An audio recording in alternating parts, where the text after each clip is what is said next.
Olá, meus irmãos e minhas irmãs.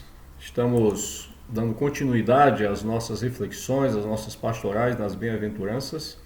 E hoje falaremos sobre bem-aventurados são aqueles que têm fome e sede de justiça, porque serão fartos. Muitas interpretações são dadas a esse texto por causa do termo justiça.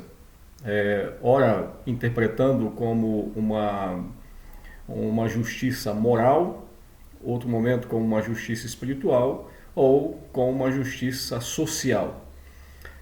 Quero considerar esse texto na perspectiva do seu contexto. O que vem sendo falado até aqui?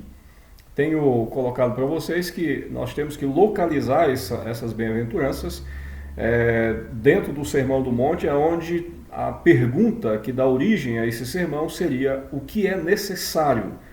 Quais são os aspectos que o indivíduo precisa reunir ou as qualidades, melhor dizendo, precisa reunir para adentrar o reino dos céus, para ter o reino dos céus, ou para pertencer ao reino dos céus.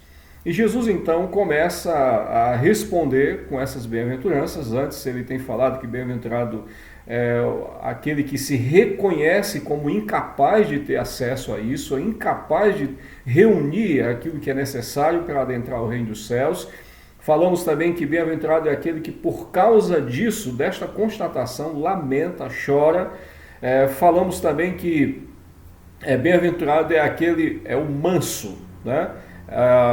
Porque ele vai herdar a terra, ou seja, as duas primeiras focam nessa constatação interna e nessa vivência ou nessa resposta existencial a si mesmo, de uma vez que chega a essa conclusão de que é incapaz de reunir as condições necessárias para pertencer ao reino dos céus.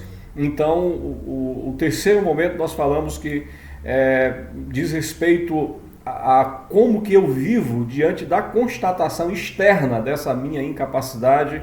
Então, dentro desse contexto, nós precisamos enxergar essa justiça. Essa justiça apontando para alguém que tem uma sede profunda espiritual, uma sede de viver com Deus, de viver as alegrias do reino de Deus. Mais uma vez, no entanto, essa pessoa tem essa constatação de que não possui as condições necessárias. Então, essa justiça aponta para esse viver de maneira justa, de maneira correta diante de Deus. Lloyd Jones ele começa falando sobre essa bem-aventurança, dizendo que não é essa bem-aventurança. Ele diz, primeiro, não é uma sede por bênção. Segundo, não é uma fome e sede de felicidade. Mais adiante ele vai dizer também que não é fome e sede de justiça, no sentido de experiência, né? De sede por experiência. E então, pensando que essa bem-aventurança aponta para a ideia de uma felicidade relacionada à santidade, uma justiça que aponta para o viver santo, para o viver correto diante de Deus. Então poderíamos resumir em 4 sentenças, dizendo que, primeiro,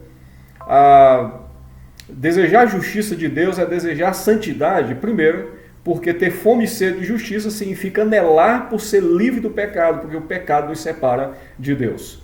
Então nós conhecemos a Deus, conhecemos o caráter desse Deus santo que compartilha conosco essa santidade, mas nós temos uma sede, uma fome profunda de viver mais perto desse Deus, atendendo às expectativas para o qual fomos criados, que é para glorificar ao Senhor. Segundo, porque ter fome e sede de justiça também é o anseio por estar livre do domínio desse pecado. Porque uma vez que somos escravos desse pecado, não conseguimos nos entregar plenamente ao senhorio, ou viver debaixo do senhorio de Cristo e viver esta alegria da vida cristã, a alegria dessa qualidade de salvação que recebemos em Cristo. Terceiro, por ter fome e sede de justiça também, porque ter fome e sede de justiça também é o desejo do homem de ser positivamente santo. Deus nos criou para isso. Agostinho nas Confissões vai nos dizer isso, né? Deus nos criou para isso e nós vamos encontrar a nossa profunda alegria quando vivemos nisso. Tem uma frase nas Confissões que Agostinho diz: quer louvar-te um ser humano, parte minúscula de tua criação. És tu mesmo que lhes dás impulso para fazê-lo. Assim, ele se sente feliz ao louvar-te, pois para ti nos criaste e inquieto é nosso coração até que chegue a descansar em ti. Então nós temos essa sede, essa fome por sermos positivamente santos.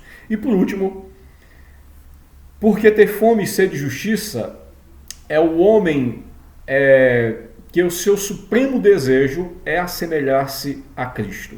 Um homem que tem fome e sede de justiça é aquele que o seu supremo desejo é assemelhar-se a Cristo. E essa justiça divina nos conforma a isso. Então, bem-aventurado é aquele que tem fome e sede de justiça, porque será conformado a esse ideal de Deus em Cristo Jesus. Queridos, ter fome e sede de justiça é um desejo, é uma aspiração extraordinária para a vida de um homem e de uma mulher que anda com Jesus. Conhecemos a Deus e começamos então a viver esse anseio de uma vida cristã que esteja em conformidade com esse Deus Santo que se revelou e revelou a sua glória, compartilha dessa glória e tem o desejo, o intento de que a sua criação resplandeça essa glória, conforme nos diz Jonathan Edwards no seu tratado a respeito de qual é o fim último da nossa existência. Eu desejo que o Senhor te abençoe, nos conduzindo a esse desejo profundo, a essa fome, a essa sede de nos parecermos com esse Deus Santo, a vivermos em conformidade com esse caráter revelado. O Senhor te abençoe e te guarde.